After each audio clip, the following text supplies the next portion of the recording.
From the roar of the crowd to the roar of the engine, this is Pit Pass. Pit Pass is brought to you by Jake's Karts and by Buttonwood Campground. Here's your host, Ron Fox. Hello and welcome to the Memorial Day edition of Pit Pass. I hope you enjoyed your holiday weekend. I know mine was certainly busy. Although I enjoy going to racetracks I've never been to before, it's also nice to make it back to my old stomping grounds here in central Pennsylvania. So Saturday, I made the trek to Thunder Valley Raceway. The night was billed as the Windmill 100, for obvious reasons. The Summer-Lates were the headliners for the night as they opened things off with a 40-lap feature event. We took it the whole way to Victory Lane. That's the first win in this class and the first win with this new car, so we're really, really happy. Seems like it was an emotional win for you too. Was too, yeah. This is my first year racing without my father. He never got to see this new car run, and he's with me, but he's not here, you know. So I love him to death, so I miss him so much. Welcome back. The weather on Friday was a little iffy in some places. Some tracks raced, some tracks didn't. I made it to Clinton County Raceway. The 45 of Eric Hans led the late models to the green with Jim Yoder to his outside. They raced like this for a couple of laps. On lap 3, Yoder gets by Hans for the lead. The rear-wheel drive 4-cylinder started off the evening. Here is the 76B of Alan Barnett taking the lead from the 1 of Mark Hummel.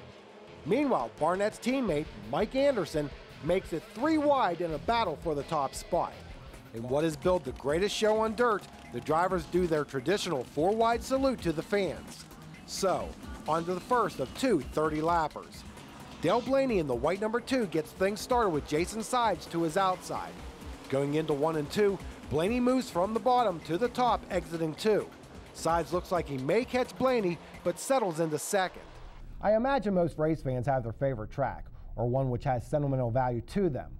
Although I've enjoyed going to all the tracks you've seen here on Pit Pass, there is one that I have fond memories of, Heston Speedway. It is there that I got my first taste of short track racing action when I saw my dad compete there in the late 60s. Built by the Ericksons, it is now once again under the guidance of one of their own.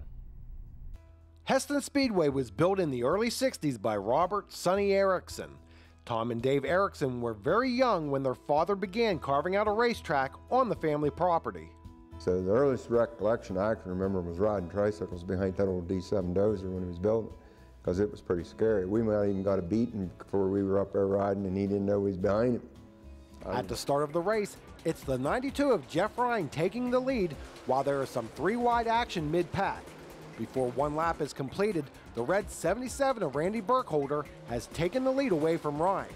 After 35 laps, Jason Cover wins going away. Jason, congratulations on the win. Now, in the first third of the race, seems like you're kind of hanging in there, but then started to fall back.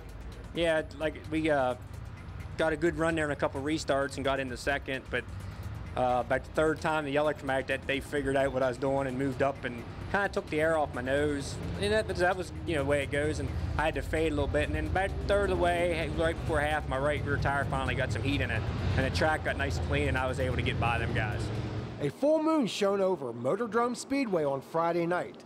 Would that be a harbinger of things to come? We'll see. Little Haley Brunson was the honorary starter of the 100-lapper for the super late models. Gary Wiltrout qualified second, but pulled the number 1 starting position and would lead the early laps. And later, Pit Pass makes its second visit of the season to Thunder Valley Raceway. It was a milestone outcome for one veteran driver. We'll be right back after this.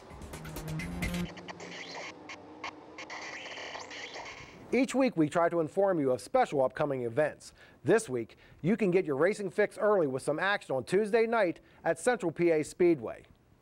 Horde of Outlaw late models coming Tuesday night, starting their speed weeks this time. Ought to be one of the biggest races we've ever had at the Speedway with the caliber of teams that are going to show up. It ought to be just a great time for friends, family, and everybody at the track. On Friday, Motordrome Speedway hosts the ARCA Truck Series. The Modifieds have the night off.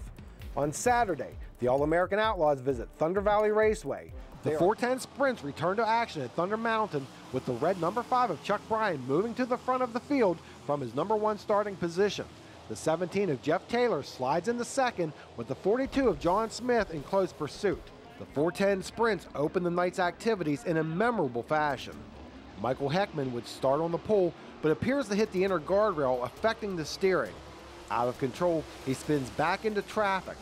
Justin Henderson swerves to miss Heckman, but hits Tyler Walker, who goes for a wild ride.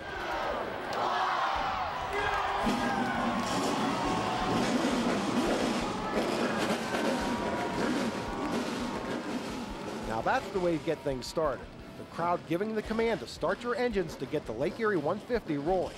Getting the late model field rolling would be Motordrome regular Bobby Henry in the white and green machine, along with Glenn Galt in the 32. While Galt jumped to the early lead, some drivers such as former champ George Scorer III in the 65 were working their way from deep in the field to the front of the pack. At times it wasn't consistent, and I knew if he hit it right we could get underneath of him. He kind of let the door open there on the last lap, and I knew there was something on the bottom, and we were able to make it stick and get underneath of him there and take his momentum away and get the win. So. In 2005, Lynn Geisler was inducted into the Dirt Late Model Hall of Fame. He has garnered over 200 wins, including 2 this season, as well as several track and series championships. But what is surprising is, unlike many successful drivers, Lynn did not come from a racing family.